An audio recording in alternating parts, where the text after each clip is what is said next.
Sabemos que la Biblia es el libro más popular y leído de todos los tiempos. Es básicamente un documento que registró aquellos eventos históricos en los que se basa nuestra sociedad. El problema es que si lees la Biblia te das cuenta que tiene todas estas historias confusas que te dejan a unas preguntas sobre la humanidad. También tiene algunas historias que parecieran ser sacadas de una película de ciencia ficción, pero además también tiene temas oscuros que casi nadie conoce. Hoy vamos a analizar todo aquello que creo que es raro, intrigante y oscuro acerca de la Biblia. Y como siempre iremos de lo menos oscuro a lo más oscuro. La natividad se refiere al lugar y nacimiento de Jesús. Sabemos que en este sitio estuvieron María y José, pero cuando lees más te das cuenta que la información es confusa. Por ejemplo, muchos saben que cuando nació Jesús había algunos pastores, pero en el caso de los 3 reyes magos, estos en realidad no estuvieron ahí. Ahora en la Biblia se habla de ellos como los hombres sabios del este. Dice que trajeron 3 regalos, oro, mirra e incienso, pero jamás se menciona cuántos de estos hombres eran, así que en realidad pudieron haber sido 2, 4 o incluso más. Para hacerlo aún más confuso, estos no llegaron a ver a Jesús, sino hasta 2 años después de haber nacido, así que como tal no forman parte del nacimiento de Jesús. Otra cosa rara sobre este tema es que no hay una fecha sobre el nacimiento de él. Es decir, en la Biblia solo se menciona que Jesús nació en un invierno rodeado del calor de animales, pero jamás nos menciona que esto ocurriera en el 24 de diciembre. Esta fecha en realidad fue impuesta por la iglesia. Ahora voy a dar un poco de contexto acerca del Nuevo Testamento y el Antiguo Testamento. El Nuevo Testamento se refiere a la parte de la Biblia que habla de lo que sucede a partir del nacimiento de Jesús hasta después. Y en el caso del Viejo Testamento, este habla desde el principio de la creación hasta el nacimiento de Jesús. Solo que en el caso del Viejo Testamento tenemos algunas historias curiosas y en ciertos casos aterradoras, pero en las siguientes partes de este video se darán cuenta de por qué les digo esto. Ahora, los ángeles son estos seres divinos y en lo personal creo que es uno de los temas más fascinantes, extensos y confusos de la Biblia. En un momento hablaré de ellos con muchos más detalles, pero lo que quiero dejar claro desde ahorita es que estas figuras que vemos en las pinturas y la imagen que se creó de ellos en realidad es mucho más compleja. De hecho hay casi 10 tipos de estos ángeles. ¿Y ven estas figuras adorables y tiernas? Bueno, ningún ángel luce así, en realidad se ven así. De hecho son tan aterradores que en muchas historias de la Biblia se presentan ante las personas, y lo primero que dicen es no tengas miedo. El Viejo Testamento nos habla de que existen 7 nombres sagrados para referirse a Dios. Ahora, Dios como tal no es un nombre como sabemos, sino más bien una palabra que se inventó para poder referirse a un ser poderoso y reverenciado por muchos. Se dice que Elohim es uno de estos 7 nombres, pero aquí es donde se pone curioso. Bien, pues en el caso de Elohim es que en la Biblia tiene un significado. Este significado es tanto plural como singular dependiendo del contexto. En muchos casos Elohim es relacionado con la Divina Trinidad, es decir, Padre, Hijo e Espíritu Santo. Pero en el capítulo 20 de Éxodo, o sea donde se habla de los 10 mandamientos, hay una parte que dice yo soy tu Elohim, y no tendrás más Elohims delante de mí. Así que en otras palabras Dios está hablando de más dioses, o por lo menos algún tipo de divinidades menos poderosas que él. Y por ahora lo dejaremos aquí, porque retomaremos esto más adelante en una sección más misteriosa del video. Ahora, JHBH o YHWH es una referencia al tetragramatón, otra forma de decir el nombre de Dios. En griego esto quiere decir 4 letras. Bien, pues hay un pasaje en la Biblia, Éxodo 3, el cual nos cuenta que Dios está hablando con Moisés a través de la zarza ardiente. Pero un poco de contexto. Este pasaje es considerado uno de los más enigmáticos de la Biblia. En él nos cuentan cómo Moisés huye a Egipto. Más tarde se convierte en pastor y luego se encuentra con este árbol llamado zarza que está incendiándose. Pero luego de unos minutos Moisés se da cuenta de que el árbol no se consume. Así que al ver esto Moisés se acerca y de repente Dios le comienza a hablar a través del fuego. Este le dice que debe difundir su palabra. Ahora Moisés le pregunta a Dios que cuál es el nombre de quien lo ha enviado para difundir todo esto. Y Dios simplemente le responde que debe llamarlo Yo soy el que soy, o en otras ocasiones también conocido como el Gran Yo Soy. Y aquí es donde comienza a ponerse confuso. Esta es la traducción al español, pero en el texto original, el cual está en hebreo, Dios le dice Yo soy JHBH. Bien, pues esto es considerado el nombre literal de Dios, y se dice que la palabra que más se asemeja a estas letras sería Jehová. El problema es que otros piensan que esta parte donde Dios dice Yo soy es realmente el verdadero nombre de Dios. De hecho, en el judaísmo se dice que esta palabra es tan sagrada que jamás se debe de decir en voz alta. Lo que hace que todo esto sea aún más confuso es que en las traducciones del hebreo antiguo a otros lenguajes hacen que se pierda el contexto. Así que como tal no hay una conclusión sobre JHBH. Incluso se dice que estas letras pudieron ir cambiando con los años para que las personas no pudieran mencionar el nombre sagrado de Dios. Como dije, es un tema confuso y enigmático. Pero bien, en la Biblia se nos habla de que Jesús vivió alrededor de 33 años en la tierra hablando de su misión hasta el día de su muerte. En estos años fue cuando tuvo a estos 12 hombres que eran fieles y lo seguían a todos lados. A estos se les conoce como los 12 apóstoles. Todos hemos escuchado alguna vez sus nombres, pero lo que no es tan conocido de estos 12 apóstoles es que en realidad fueron más. En el caso de Judas, este se suicidó luego de traicionar a Jesús. De hecho, ahorita veremos más de eso. Ahora, luego de esto, Matías se volvió otro de los apóstoles, así que pasaron de ser 11 a 12 nuevamente. Poco después se unió Pablo, pero este se fue de misionero. Incluso se habla de un discípulo más que al día de hoy no se ha podido verificar su existencia. Pero sí, en esencia fueron más de 12 apóstoles. Como vimos, el Antiguo Testamento es todo este periodo que abarca desde la creación hasta el nacimiento de Jesús. Pero si lees algunas cosas de él te darás cuenta de que el mundo era más interesante y extraño en esa época. Bueno, pues de acuerdo con los textos, el Nuevo Testamento, que serían nuestros tiempos, son gobernados por la fe y la gracia de Dios. Pero en el Antiguo Testamento eran los tiempos de la ley. Y no solo eso, aquella época era mucho más dura, y aquí viene lo interesante. Se dice que en esa época también se manifestaban y se podían ver cosas que al día de hoy consideraríamos inexplicables. Este testamento habla de espíritus y hechicería, que al parecer eran cosas del día a día, así que en otras palabras, en este periodo ocurrían cosas sobrenaturales. Es bastante curioso, porque incluso podemos ver cómo el Antiguo Testamento habla de que Dios es mucho más aterrador y castigaba a los humanos, pero a partir del Nuevo Testamento todas estas cosas se detuvieron, de cierta forma, y luego un nuevo periodo llegó al mundo. La Trinidad nos habla de que Dios se divide en 3 figuras divinas, como dije, Padre, Hijo y Espíritu Santo. Solo que en el Nuevo Testamento Jesús parece ser esta figura que es independiente a Dios, e incluso vemos cómo se refiere a él como su Padre. Incluso en diferentes ocasiones lo vemos comunicarse con él para pedirle consejos. Pero si todos estos son seres independientes, ¿dónde estaba Jesús en el Antiguo Testamento? Bueno, pues hay una teoría que menciona que la Divina Trinidad no existió en este periodo, y esto fue así porque en realidad Dios tuvo que dividirse en 3 partes en el Nuevo Testamento. Es muy extraño, pero es más extraño cuando vemos que en el Antiguo Testamento se habla de un Dios de múltiples divinidades. Por ejemplo, la palabra Elohim, que como vimos se usa en plural y singular. Es por eso que en muchas ocasiones Dios es considerado 3 en 1. Es un concepto bastante confuso de la Biblia, pero sin duda interesante.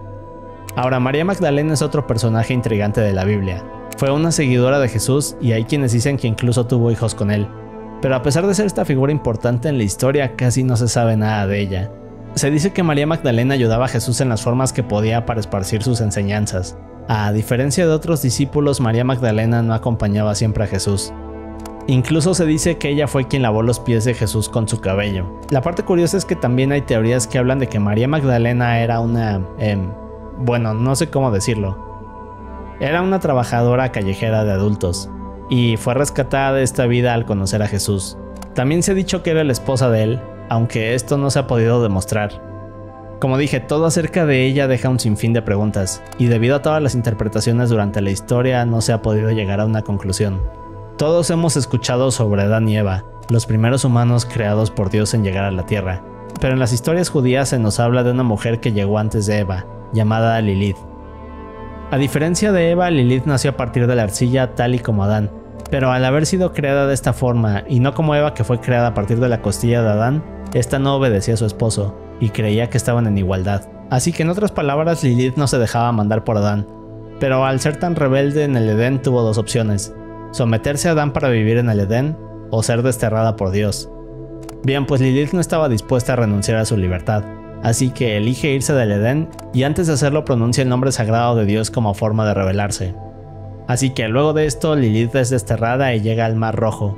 Más adelante Dios le envía unos ángeles para intentar convencerla de regresar al paraíso, solo que Lilith estaba molesta y le da la espalda a Dios.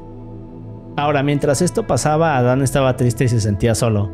Aquí fue cuando Dios creó a Eva, así que poco después Lilith fue señalada y acusada de ser una mujer demonio. Se dice que Lilith en su forma demoníaca podía crear enfermedades, y que incluso los ángeles debían darle estos amuletos a los bebés que nacían para que Lilith no les hiciera nada. Más adelante Lilith comenzó a ponerse celosa de la vida feliz que llevaban Adán y Eva, y como acto de venganza se transformó en esta serpiente, hasta que logró hacer que Adán y Eva probaran el fruto prohibido, para luego ser expulsados del jardín del Edén. Ahora, la historia de Lilith no está en la Biblia, pero hay varios textos de ella en civilizaciones más antiguas, como la babilónica, sumeria, hebrea y Mesopotamia. Se dice que la historia de Lilith fue eliminada de la Biblia y se convirtió en parte de los libros prohibidos de la Biblia, que de hecho hablaré de ellos más adelante. Hay un dato curioso, es que se dice que Lilith es la primer feminista de la historia. El rapto es, o se dice que será, este evento aterrador en el cual Dios castigará a todos los que no crean en él. Ahora, este es un tema muy extenso, pero explicaré lo más aterrador de él. En la Biblia, Pablo describe que Dios llegará a la tierra anunciándose con un grito y una trompeta que se escuchará en todos los cielos. Seguido de esto, Jesús finalmente volverá junto con los ángeles, pero también llegarán los 7 jinetes del Apocalipsis y el Anticristo. Aquí es cuando los muertos se levantarán, y quienes estén vivos literalmente volarán hasta llegar a lo más alto del cielo, donde Dios se los llevará para salvarlos de lo que sucederá. Ahora, no todos los vivos subirán, solo aquellos que tienen fe en Dios, y es aquí donde viene el aterrador. Se dice que luego de esto escucharemos a esta trompeta tocar 7 veces, y cuando esto termine entonces el mundo cambiará. Aquí comenzará un periodo de calamidades y atrocidades que durará 7 años, al que se llama tribulación, o apocalipsis. Aquí veremos llegar pestes, catástrofes naturales, y que incluso habrá un gran terremoto el cual hará que las montañas caigan al nivel del mar. Luego de esto, una tercera parte del agua en la tierra será envenenada, y el mundo cambiará para siempre. Mientras esto sucede, el Anticristo se irá anunciando como esta persona que ayudará a la humanidad, pero en realidad creará una forma de esclavitud en la cual hará que quienes sobrevivan a esto tengan 2 opciones. Podrán elegir entre ponerse la marca de él, o sea la marca de la bestia, o elegir a Dios y que les corten la cabeza. En el caso de elegir la marca de la bestia, entonces será la segunda ofensa a Dios, así que serán enviados al infierno. Mientras que si eligen la otra opción, entonces al morir Dios les dará esta segunda oportunidad para entrar al paraíso. Todo esto es una serie de pasajes aterradores, pero en esencia eso es el rapto. Ahora, el Arca de la Alianza es este artefacto bíblico el cual se dice que si lo llegáramos a ver o lo tocáramos, entonces moriríamos instantáneamente. Pero, ¿qué es esta cosa? ¿Dónde está y para qué sirve? Bien, pues esto es lo que lo vuelve un misterio. Arca quiere decir caja grande en latín. En el caso del Arca de la Alianza, o también conocida como el Arca de Dios, esta supuestamente es una caja que contiene todos aquellos objetos importantes para Dios, y que representan su divinidad en Israel. Solo que luego de esto el pueblo de Israel tuvo que escapar del esclavismo. Judíos describen al arca como un santuario que se puede transportar, y un artefacto donde Dios puede sentarse hasta que los israelíes lleguen a la tierra prometida. También se dice que nadie puede verla o tocarla, por lo que siempre ha estado cubierta con pieles y telas. En aquellos tiempos a nadie se le permitía estar cerca de ella, a menos que fuera necesario moverla, o para crear rituales y ceremonias. Se dice que esta caja está hecha de oro puro y en la tapa cada 12 meses un sacerdote debía rociarla con sangre para calmar a Dios. En Éxodo 25 Dios habla con Moisés y le da instrucciones específicas para construirla. Se dice que en el interior uno de los objetos sagrados son las tablillas que contienen los 10 mandamientos, y una vasija con maná, el alimento milagroso de Dios. Pero en otros textos también se menciona que dentro del arca hay un báculo el cual era usado para hacer crecer flores y almendras. Y además de todo esto, el arca creaba todos estos eventos milagrosos, aunque al parecer también tenía ciertos poderes, y en ocasiones se menciona que esta cosa emitía una serie de ataques que parecían rayos láser. Por ejemplo, en una ocasión logró partir el agua del río Jordán en 2 para que los israelíes pudieran cruzar. También hay una historia que dice que en una ocasión más de 50,000 personas murieron instantáneamente luego de ver el arca. Así que al ser un objeto tan poderoso y divino nos imaginaríamos que debe de haber rastros de ella, ¿cierto? Bien, pues en realidad esta parece haber desaparecido, y es uno de los misterios más grandes del mundo. Lo último que se supo del arca es que estaba en el primer templo de Jerusalén, hasta que los babilonios llegaron en el siglo VI y conquistaron el sitio. Hay un libro o texto apócrifo al cual menciona que el profeta Jeremías tomó el arca y la llevó a una cueva secreta en el monte del templo, justo antes de la invasión babilonia. Pero cientos de años después harían excavaciones aquí y no encontrarían pistas de esto. Otros dicen que el arca fue llevada a una iglesia en Etiopía, y que se encuentra en la ciudad de Aksum, donde es custodiada por un monje. Y como estas hay más historias y teorías que hablan de la ubicación del artefacto, pero al día de hoy sigue siendo un misterio. En el Viejo Testamento nos explican que mientras Jesús esté en la tierra será traicionado y asesinado como un sacrificio para los hombres. Bien, pues Judas es el apóstol que traiciona a Jesús en el Nuevo Testamento, y prácticamente lo entrega a los soldados romanos que lo estaban buscando. Todo esto es algo así como una paradoja. Ahora, si esto ya estaba escrito en el Antiguo Testamento, quiere decir que Judas no tenía opción, y sí o sí tendría que cumplir este destino. En el Nuevo Testamento dice que el demonio entra en Judas y justo en el momento que lo hace Jesús se da cuenta. Luego mira al otro lado de la mesa y le dice: lo que tengas que hacer, hazlo rápido. Así que Judas se levanta de la mesa, sale de la habitación y minutos después iría a decirle a los soldados sobre la ubicación de Jesús. Y eso nos lleva a la siguiente pregunta. Es decir, Jesús en algún punto les dijo a sus apóstoles que si en verdad creían en Dios, entonces el demonio jamás podría hacerles nada. Así que en otras palabras parece que Judas no era tan creyente como decía. Todo este tema es confuso, porque de igual manera si Judas sabía sobre esta profecía, entonces quiere decir que él sabía que para cumplir las órdenes de Dios debía traicionar a Jesús. Pero bien, luego de esto Jesús fue arrestado y más tarde crucificado. En el caso de Judas, este estaba arrepentido de haberlo hecho. Así que se fue hasta que encontró un árbol y luego se colgó de él en medio de un campo en Jerusalén. La gran inundación es este evento del cual se habla en el Génesis y es una forma en la que Dios reinició al mundo. Ahora se dice que en esta época los hombres actuaban de maneras malignas, y el único justo en esta época era Noé y su familia. Luego de esto Jesús le habla, Noé crea el arca y finalmente llega la inundación, donde todos mueren y únicamente sobrevive el arca de Noé. Ahora aquí viene la parte curiosa. En la Biblia se dice que cuando Dios crea la tierra pone algo conocido como el firmamento. Un tipo de estructura alrededor de la tierra que era lo que le ayudaba a producir oxígeno y protegía a las personas de los rayos UV. De hecho, también se menciona que protegía a los hombres de las aguas del cielo. Ahora, al parecer durante la inundación el firmamento colapsó y dejó que una gran cantidad de agua cayera en la tierra. Es por eso que el nivel del océano aumentó tan rápido. Enoc es mencionado en la Biblia como el tatarabuelo de Noé. Enoc es intrigante porque es una de las dos personas que nunca muere. De hecho, en vez de morir, Enoc junto con Elías asciende al cielo.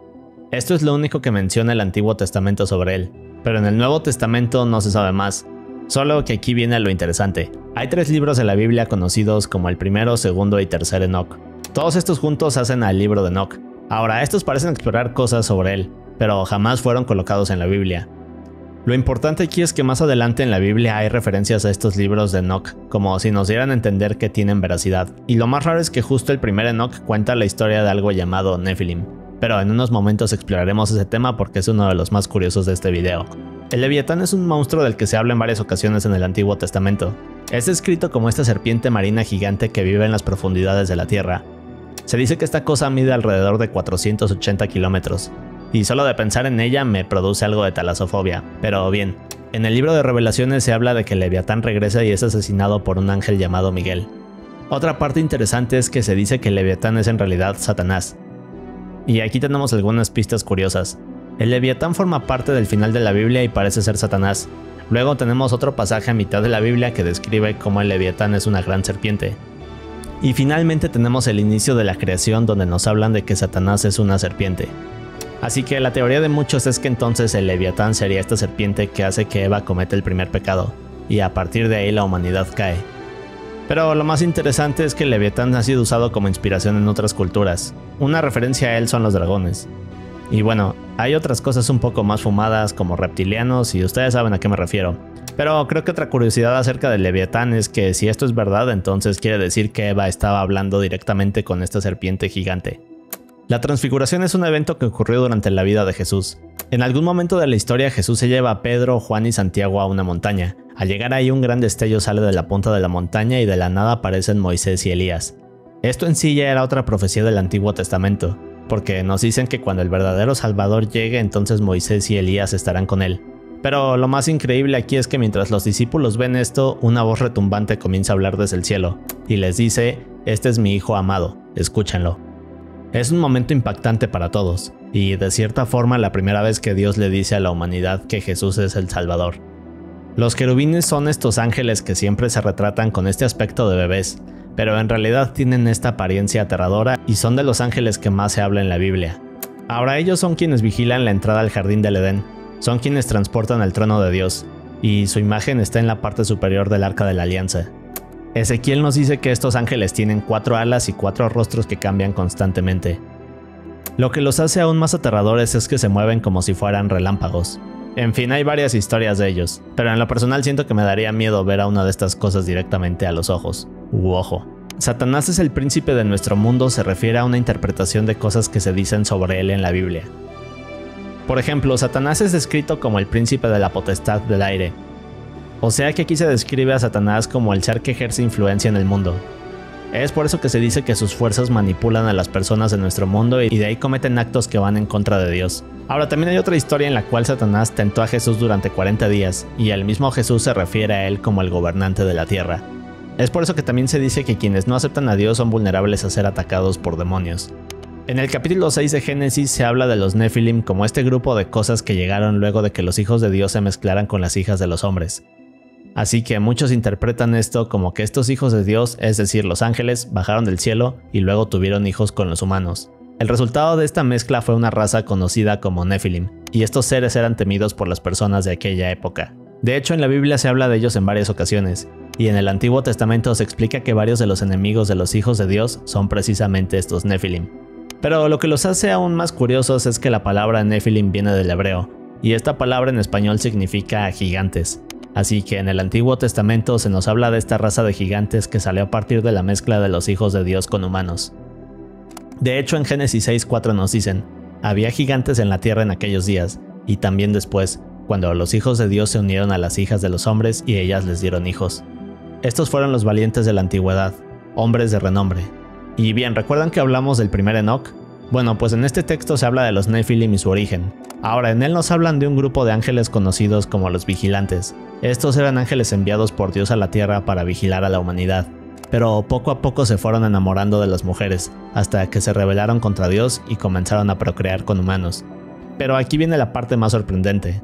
Ahora, una vez que los vigilantes se separaron de Dios, comenzaron a enseñarle a la humanidad cosas sobrenaturales, como brujería, hechicería y otra serie de cosas místicas. Es por eso que en el Antiguo Testamento existen toda esta serie de sucesos sobrenaturales que eran comunes de ver. Ahora, recordemos que esto no forma parte de la Biblia, pero quizás fue escrito por una razón. Aún así se nos habla de gigantes, pero otro ejemplo que sí viene en la Biblia es la historia de David y Goliat, así que esto parece algo sospechoso en mi opinión. El trono de Dios se encuentra en lo más alto del cielo y se habla de él en un par de ocasiones en la Biblia. Una de las personas que ve esto es Ezequiel, y nos escribe cómo era este lugar. Explica que vio una nube de fuego, en medio de la nube 4 seres con 4 rostros y 4 alas, o sea, querubines. Al lado de ellos habían unas ruedas dentro de ruedas, que en un momento veremos. Ahora, sobre todo esto había un trono hecho de zafiro, y sobre él la figura de un hombre rodeada de un gran resplandor de fuego. Otra persona que también habla del trono de Dios fue el profeta Isaías. Este vio directamente a Dios sentado en su trono, alrededor de él había serafines, y un testigo más fue el discípulo de Jesús, Pablo. Este vio al trono de Dios rodeado de todos estos ángeles. Lo que es más interesante de cada una de estas personas coincide en que el trono de Dios es un lugar que no podemos comprender y que no se puede describir con palabras. Se dice que es tan divino y glorioso que nos haría entrar en pánico. El Behemoth es una criatura que aparece en el libro de Job, y es bastante polémico. Ahora, en esta parte del Antiguo Testamento se describe como una criatura herbívora, musculosa, con huesos que parecen hechos de bronce y piernas que parecen de hierro. Se cree que el Behemoth es en realidad un animal que existió y podría ser un hipopótamo, un elefante, o incluso muchos han llegado a decir que Job podría ser un dinosaurio. El juego de la Biblia fue lanzado en 2005 para varias consolas. Ahora, este juego es un poco curioso. Se trata de buscar demonios y atacarlos con una Biblia. Luego de esto vas adquiriendo llaves y progresas por diferentes escenarios. Es quizás una de las cosas más random que he visto. Mamón en hebreo significa riqueza o avaricia. Pero en el caso de la Biblia, Jesús parece referirse a Mamón como algo más. A lo que me refiero es a algo conocido como los 7 príncipes del infierno. Ahora, este concepto nos habla de que en el infierno existen 7 príncipes. Estos ejemplifican a cada uno de los pecados capitales, y estos demonios son quienes gobiernan. En el caso de Mamón, este representa a la avaricia. Ahora, también se dice que este es hijo de Lucifer, y que de cierta forma gobierna nuestro mundo. Ya vimos un poco de esto, pero en la Biblia ahí menciona a los vigilantes cuando Daniel está hablando con el rey Nabucodonosor. Ahora, Daniel explica que él fue testigo de cómo los vigilantes descendieron del cielo y comenzaron a aconsejar al rey. Pero hay algunas cosas que explicar aquí. En el caso del libro de Enoc, vigilante se refiere a estos ángeles caídos como ya vimos, pero en el libro de Daniel parece que esto se refiere a los vigilantes como seres divinos que obedecen a Dios. Solo que aquí viene lo interesante. Teniendo ya el contexto tanto del libro de Enoc como este pasaje de Daniel, entonces podemos decir que quizás estos vigilantes son algo así como la primera versión de los demonios.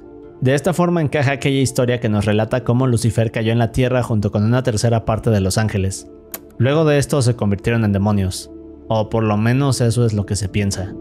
Un poco de contexto. En el Antiguo Testamento, es decir, antes de la llegada de Jesús, el rey Nabucodonosor era cruel.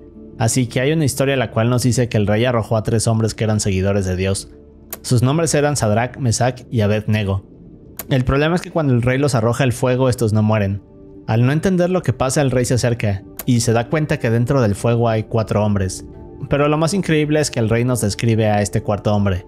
Ahora, de acuerdo con la traducción del Antiguo Testamento, el rey dice: es como el Hijo de Dios. Pero aquí es donde tenemos más problemas. Recordemos que hasta este punto de la historia Jesús no había llegado, pero de acuerdo con esto parece que pudo manifestarse de alguna manera. Y ese es el tipo de cosas confusas en la Biblia. Pero bien, el rey dice que esta persona se ve como el Hijo de Dios. Pero, ¿cómo es que puede saber cómo se ve el Hijo de Dios si se supone que en esos tiempos Jesús aún no existía? Bueno, pues luego de esto el rey saca a estos hombres del fuego, les pide perdón y les dice que es maravilloso cómo Dios ha enviado a este ángel para salvarlos. Así que parece que esta es nuestra respuesta. Hasta este punto el rey se había referido a esta aparición como el Hijo de Dios. Pero después nos dice que es un ángel, ¿cierto? Bueno, creo que en este caso podemos decir que hay una confusión, o algún pequeño error en la traducción, pero lo más probable es que el rey nos haya querido decir que esto era un ángel y no Jesús. Un dato curioso y de cierta forma aterrador es que alrededor de Jesús siempre ocurrían cosas inexplicables, y que no parecían intencionales. Ahora, en este caso quiero hablar de una historia que nos da el Evangelio de San Marcos. Nos cuentan cómo luego de que Judas traiciona a Jesús y los soldados van a arrestarlo, un chico desnudo con una sábana ligera comienza a seguir a todo este grupo de soldados. Pero cuando estos se dan cuenta, lo intentan capturar. Así que en este punto uno de ellos intenta agarrar al chico, pero al hacerlo únicamente logra jalar una sábana ligera, y luego el chico sale huyendo para desaparecer entre la oscuridad. Y bien, así es como termina este relato. Pero, ¿qué tiene de interesante? Bueno, la traducción al español nos habla de una sábana ligera, pero en hebreo original esta palabra parece estarnos hablando de un sudario funerario. ¿Y qué quiere decir esto? Bueno, aquí viene la teoría. En varias ocasiones la Biblia nos habla del poder de Dios y su capacidad de revivir a los muertos, pero lo aterrador de cierta forma es que en muchas otras ocasiones este poder de revivir a los muertos sucede de forma accidental. Por ejemplo, en el Antiguo Testamento se encuentra la historia del profeta Eliseo. Ahora, cuando este muere lo dejan en una cueva. Luego de esto un grupo de israelitas van a enterrar a otro hombre, cuando de repente unos invasores lo sorprenden. En la prisa por escapar, los israelitas arrojan el cuerpo de este hombre en la cueva donde estaba Eliseo, y cuando ambos cuerpos se tocan, aquel hombre muerto resucita. Esto a pesar de que Eliseo ya estaba muerto. Bien, pues en el caso del chico desnudo, cuando los romanos arrestan a Jesús y le preguntan quién es, Jesús les dice yo soy, o el gran yo soy. Ahora, sobre esto ya hablamos en el primer nivel, y si lo recuerdan, el nombre de Dios jamás se debe de pronunciar. Bien, pues explica que cuando Jesús dice este nombre se escucha algo como una explosión en los cielos, y luego algo cae en la tierra haciendo que los soldados caigan. De hecho, en la Biblia dice, cuando les dijo yo soy, cayeron a tierra. Bueno, se cree que esto fue el poder de Dios, pero lo que es aún más curioso es que el jardín de Getsemaní está ubicado justo a un lado de un cementerio. Ahora, aquí viene la teoría de todo esto. Muchos creen que cuando Jesús dice este nombre y luego cae el poder de Dios, este de forma accidental logra revivir a aquel chico con ropas de funeral. Así que cuando se levanta está confundido y comienza a seguir a los soldados intentando saber quién lo había revivido. Sin duda una historia sorprendente. Los milagros desconocidos se refiere a todas aquellas hazañas y cosas misteriosas que Jesús hizo durante su vida, pero que no están documentadas. En el último verso del Evangelio de Juan nos dice, y también hay otras muchas cosas que hizo Jesús, las cuales si se escribieran una por una, pienso que ni aún en el mundo cabrían en los libros que se habrían de escribir. Así que al parecer Jesús hizo muchos otros milagros y cosas que jamás conoceremos. Los años perdidos de Jesús se refiere a todo lo que no sabemos de él. Es decir, en la Biblia nos hablan de Jesús cuando era niño, pero de repente su historia se corta y cuando se vuelve a hablar de él es un hombre de más de 30 años. Ahora, hay libros que fueron eliminados de la Biblia los cuales mencionan algunas cosas que hizo durante este periodo. De hecho, hay algunos relatos que podremos considerar polémicos sobre Jesús, pero eso lo veremos en un momento. La bruja de Endor se refiere a una mujer que hacía necromancia. Hay una historia en la cual el rey Saúl, nervioso por no saber qué hacer durante una invasión, sale a buscar el consejo de Dios, pero este nunca le contesta. Ahora, como el rey está tan desesperado, se acerca a esta mujer de Endor que tiene habilidades sobrenaturales. Cuando llega con ella, este invoca el espíritu del profeta Samuel, y este le dice que Dios lo ha rechazado como rey debido a su desobediencia. Ahora, el debate sobre este relato es si esta bruja en verdad tenía la capacidad de revivir a los muertos, o si pudo haberlo hecho gracias al poder de Dios, que en teoría únicamente se le habría dado en este momento. Ahora regresemos un poco al tema de los vigilantes en el libro de Enoch. Nos explican que Samiasa era el líder de estos ángeles, y aquí es cuando hay muchos conflictos.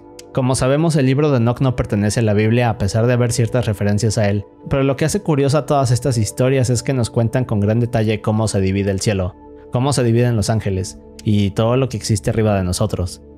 Y eso me lleva a hablar de otra parte del libro de Enoch. Aquí Enoch nos cuenta lo que ve al subir al cielo. En el libro narra cómo hay 10 capas o niveles diferentes en él. Cada uno de estos lugares tiene un aspecto diferente, y en lo más alto de todos se encuentra Dios. Ahora, a pesar de que no se considera un libro de la Biblia, esta idea de la división en el cielo fue adoptada en algunos pasajes de ella.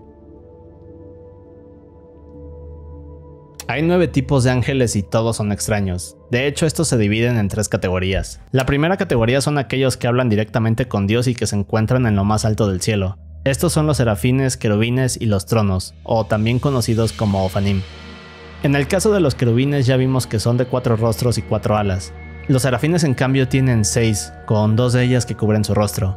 A esto se les asocia con los dragones y serpientes. Ahora, en el caso de los tronos, estos son, como dijo Ezequiel, ruedas dentro de ruedas. Todas estas cubiertas de ojos y rodeadas de un fuego intenso. También emiten sonidos de truenos y trompetas. Si ves las imágenes de todos estos, dan miedo. Pero en la segunda categoría están los ángeles que están en el cielo, pero que se relacionan a actos del hombre. Por ejemplo, tenemos a los dominios que se encargan de supervisar a otros ángeles y mantener el orden del cosmos. También tenemos a los virtudes, que canalizan milagros e intervienen de vez en cuando para mantener a salvo a la creación.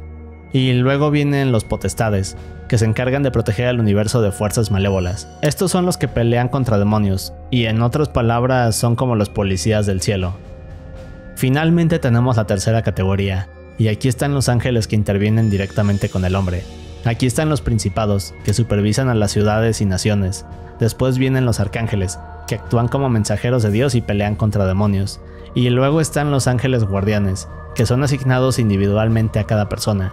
Prácticamente estos son los ángeles que están con nosotros día a día, e intervienen sutilmente para que no nos pase nada malo. Ahora, este tema de los ángeles es muy extenso y quizás merece un video propio. Pero bien, pasamos al siguiente tema, que es la muerte de Caín. Esta se refiere al hermano de Abel, quien es el primer hombre en la historia en cometer el primer asesinato. Cuando Caín mata a Abel, este es sentenciado a caminar por la tierra. Cuando lo castigan de esta manera, Caín está aterrado, y piensa que si camina por la tierra, entonces tarde o temprano algún grupo de hombres lo matará. Solo que Dios le coloca esta marca que lo protege de la muerte. Luego de esto jamás se vuelve a hablar de Caín.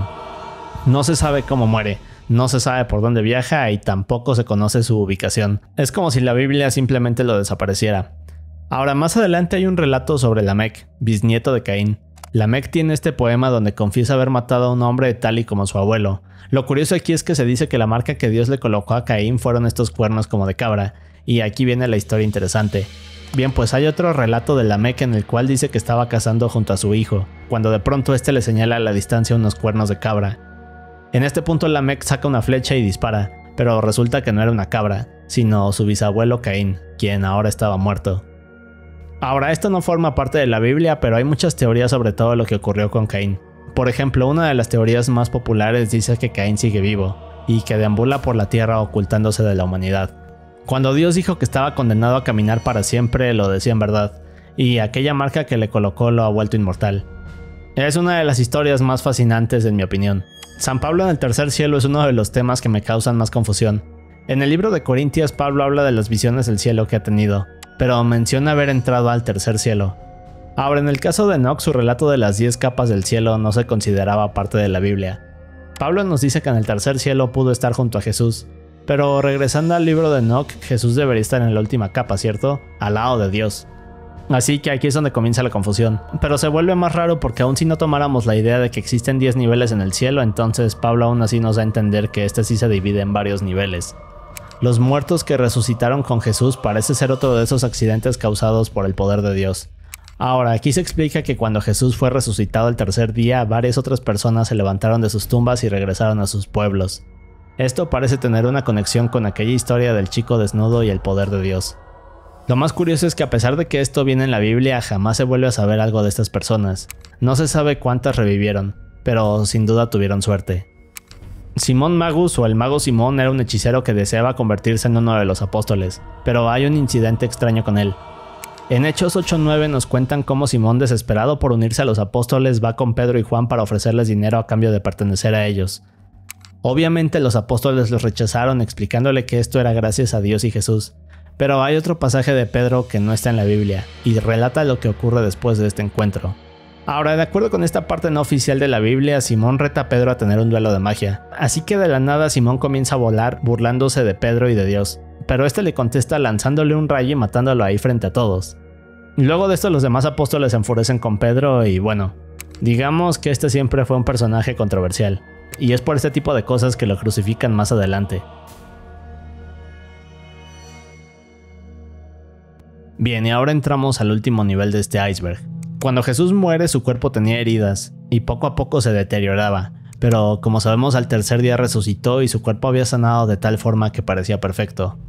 Cuando esto pasa, Jesús también adquiere otros poderes, por ejemplo, podía manifestarse en donde quisiera, y de hecho así lo hace con los apóstoles, quienes más adelante revelan que Jesús también caminaba pudiendo atravesar por las paredes. Ahora, esto para muchos es la idea de que al morir nuestro cuerpo espiritual adquiere nuestra forma humana, pero de forma perfecta.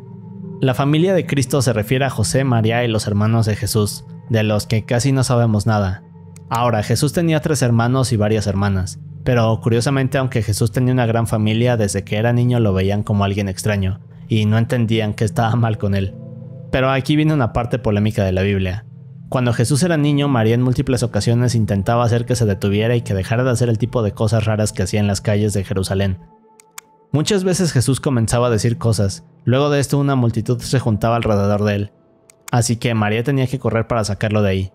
Bueno, con eso regresamos a los años perdidos de Jesús. Esto no forma parte de la Biblia, pero hay textos que mencionan que una vez que Jesús se enfureció con un niño lo maldijo, causándole una enfermedad. Digamos que de cierta forma Jesús sabía que tenía poderes sobrenaturales. Lo curioso es que en varias ocasiones Jesús hizo este tipo de cosas. En la Biblia nos explican que Jesús fue hecho igual que el hombre. Así que tal y como nosotros, este era imperfecto. Y en realidad no era esta versión perfecta que nos hacen creer. Pero bien, como dije, de vez en cuando a Jesús se le escapaban este tipo de cosas con sus poderes. En el caso de aquel niño que maldice, Jesús más tarde lo logra sanar, debido a que María lo obliga a hacerlo. Luego de esto Jesús se disculpa y bueno, debido a este tipo de sucesos el pueblo entero sabía que este niño tenía poderes sobrenaturales, por lo que muchos le tenían miedo. Es una de las cosas más curiosas acerca de la vida de Jesús, pero como dije, esto no forma parte de la Biblia. Las historias bíblicas en otras religiones se refiere a que en muchas culturas a lo largo de los años han habido sucesos o relatos que se asemejan a lo que dice en la Biblia, a pesar de no haber ninguna conexión. Por ejemplo, en el caso de la gran inundación, esta es una historia que se repite en muchas otras mitologías. Lo mismo ocurre en las historias de plagas, el origen del hombre, ángeles, demonios, etc. Así que esto no puede ser una coincidencia, y de cierta forma todos estos sucesos pueden encontrarse en otras culturas. Este concepto nos habla de que además de Dios existen otras deidades, o dioses que en algún punto existieron en el mundo. Ya vimos el ejemplo de Elohim y Elohims. De cierta forma parece que Dios reconoce y castiga a quienes creen en otros dioses, pero ¿quiénes son estos dioses menos poderosos? Bueno, hay algunas teorías como que el diablo es uno de ellos, o quizás sea como en las mitologías y otras culturas donde se habla de dioses de diferentes cosas, como en el caso de los griegos, vikingos, aztecas, etc. Cuando Jesús muere, resucita y sube al cielo. Se dice que tuvo que pelear contra varios otros dioses hasta que llegó a lo más profundo del cielo y finalmente pudo estar al lado de Dios. Esto tiene algo que ver con la idea de que el cielo tiene varios niveles, como ya vimos. Ahora, otra cosa que se dice acerca de esto es que quizás estos supuestos dioses eran los demonios y Lucifer, así que cuando Jesús sube al cielo comienza a tener todos estos enfrentamientos. Esto no es algo que específicamente viene en la Biblia, pero es una teoría que se tiene. Ezequiel vio extraterrestres es un tema polémico porque Ezequiel cuenta cómo vio a estos seres en el cielo, pero en realidad está hablando del trono de Dios, los querubines y los serafines. Pero de eso ya hablamos en el nivel 2. Esta idea se refiere a que dentro de la Biblioteca del Vaticano, la cual se dice que se extiende por kilómetros, existen muchos documentos, pasajes e historias que muestran más cosas de Dios, Jesús y la divinidad. Ahora, nada de esto se ha podido comprobar. También se dice que dentro de estos textos secretos no solo hay información sobre la humanidad y hazañas de Jesús, sino que también hay documentos controversiales que podrían acabar con la iglesia. Es una de las mayores teorías de conspiración que hay. Así que quizás necesite hacer un video aparte porque es un tema muy extenso, pero en esencia de eso se trata. Como ya vimos, en el trono de Dios siempre hay ángeles que lo acompañan, e incluso se dice que Jesús está al lado de él. Bien, pues también hay menciones de bueyes y aves en el plano espiritual. Incluso se dice que los rostros de los querubines son rostros de animales. También hay mención de otros animales en el trono de Dios. Ahora, para muchos lo que esto quiere decir es que mientras Dios se siente en el trono a juzgar quién entra al paraíso y quién no, también lo hacen los espíritus de los animales. Esto porque se considera que estos seres son neutrales, y de cierta forma se encuentran entre Dios y la humanidad. Así que si no eres bueno con los animales, irás al infierno. Comenta si tienes alguna otra sugerencia sobre la Biblia o si quieres que exploremos alguno de estos temas con más profundidad. Y aquí tienes otros videos de misterio.